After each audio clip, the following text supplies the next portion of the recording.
अलावा जहां जहां हम पर्यटन बढ़ाया करेंगे, उसके साथ ही हम वेस्ट मैनेजमेंट जो है वो प्लांट्स पे भी वर्क करेंगे।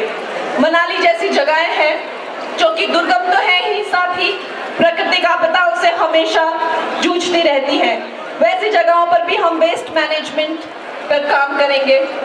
जहां तक रेलवे लाइन का सवाल है, रेलवे लाइन बिलासपुर तक तो नड्डा जी लाने की कोशिश कर रहे हैं।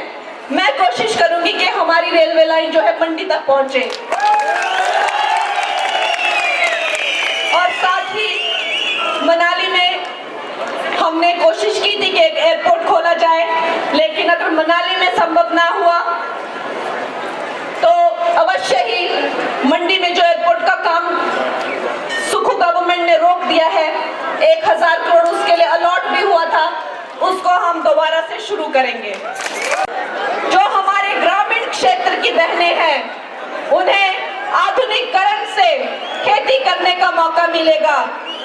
एक ड्रोन जिसकी कीमत लाखों में होती है, वो ड्रोन हमारी बहनों को देकर आधुनिकीकरण की दृष्टि से जो है उन्हें खेती करने का मौका मिलेगा।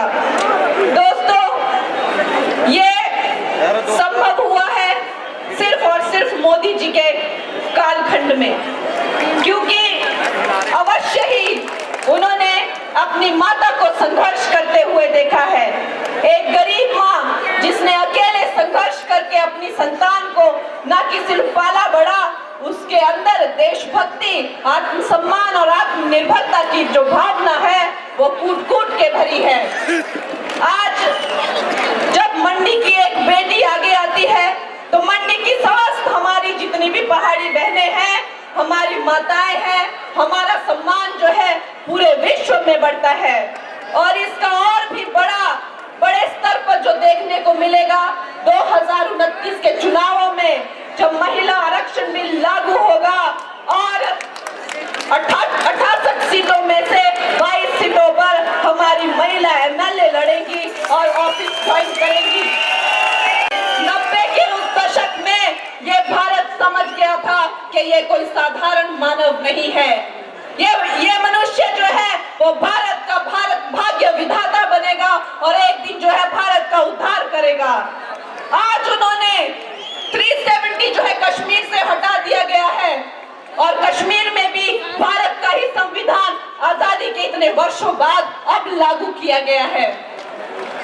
और पीओके में तो ये अलग है कि वहां पे गृह युद्ध चल रहा है, इसलिए नहीं कि उन्हें अपना एक देश बनाना है, इसलिए नहीं कि उन्हें वहां पे अपनी सरकार चलानी है, इसलिए कि उन्हें वहां पर नरेंद्र मोदी की सरकार चाहिए, इसलिए कि उन्हें भारत का एक हिस्सा बनना है।